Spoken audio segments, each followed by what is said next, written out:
안녕하십니까. 연세대학교 보건대학원 융합보건의료대학원의 권준욱 교수입니다. 감염병 역학을 하고 있습니다만 오늘은 프레지던트 호텔에서 감사원이 주관하는 아시아 지역의 최고 감사기구 국제회의에 제가 감염병의 위기와 감사라는 제목으로 발표를 하도록 되어 있습니다.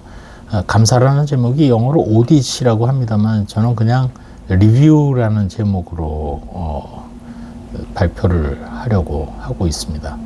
발표 내용을 오늘 다 소개하려는 것은 아니고 이거와 관련해서 제가 코로나19에 대한 그 감염병 X라는 책을 쓰면서 한 10가지 제언을 해서 소위 방역 10계명이라는 내용으로 소개를 해드렸는데, 이런 식으로 개개인이 코로나19와 관련해서 기록을 남기거나 또는 또 다른 것으로는 사실 영국의 예를 좀 들고 싶습니다만, 영국 같은 경우는 독립적인 위원회를 구성을 해서 백서를 발간을 하고 있습니다.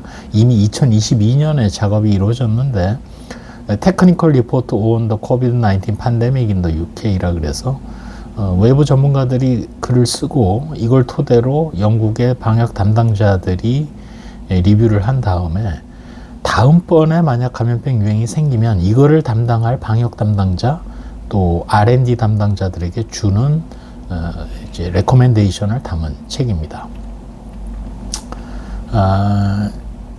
이런 얘기를 왜 드리냐면, 우리가 예를 들면 글로벌 헬스 시큐리티 아젠다라 그래서 국제기구를 미국 주도로 우리도 적극 참여해서 만들었죠.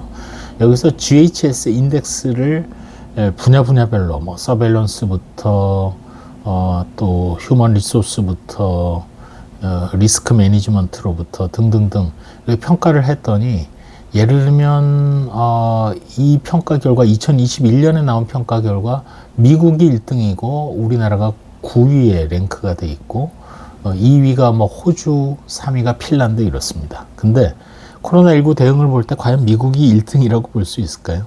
즉, 이 평가라는 것, 사전평가와 결과에 대한 리뷰는 많이 달라질 수 있다는 것을 꼭 말씀드리고 싶습니다.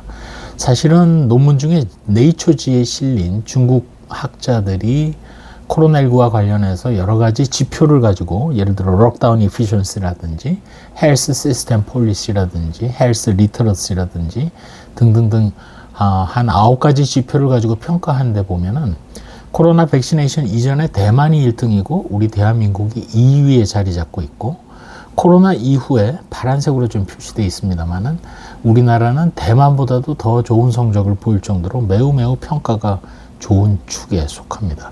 그럼에도 불구하고 만약 감사를 다시 한다 그러면 아마 문제점이 쏟아져 나오겠죠. 지적하는 내용들이.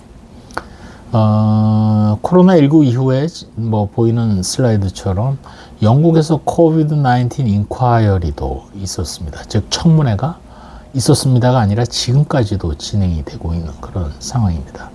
따라서 코로나19 하나만 보더라도 우리가 오딧, 감사, 평가 이런 것들이 단순치 않다는 것을 알 수 있습니다. 코로나19에 대한 어떤 평가는 개별 전문가 또 각 국가별로 기관에서 또 패널을 구성해서 WHO가 실시하는 것도 있고, 심지어는 란셋 커미션이 구성되어서 코로나19에 대한 평가를 한 적도 있습니다.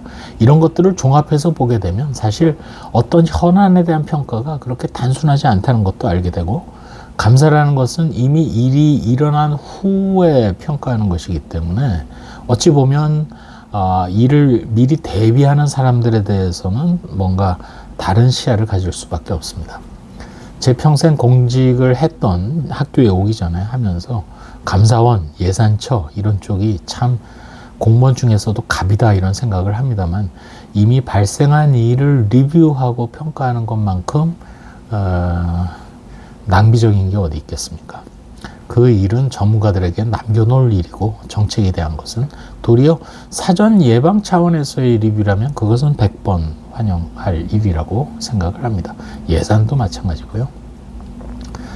오늘 이제 감사원이 주관하는 아시아 지역의 고위 감사기구의 발표를 앞두고 제가 준비하는 내용 방향에 대해서 잠시 두서없이 리뷰하고 공유해 보았습니다. 오늘 하루도 행복하고 즐겁게 맞이하시기 바랍니다. 감사합니다.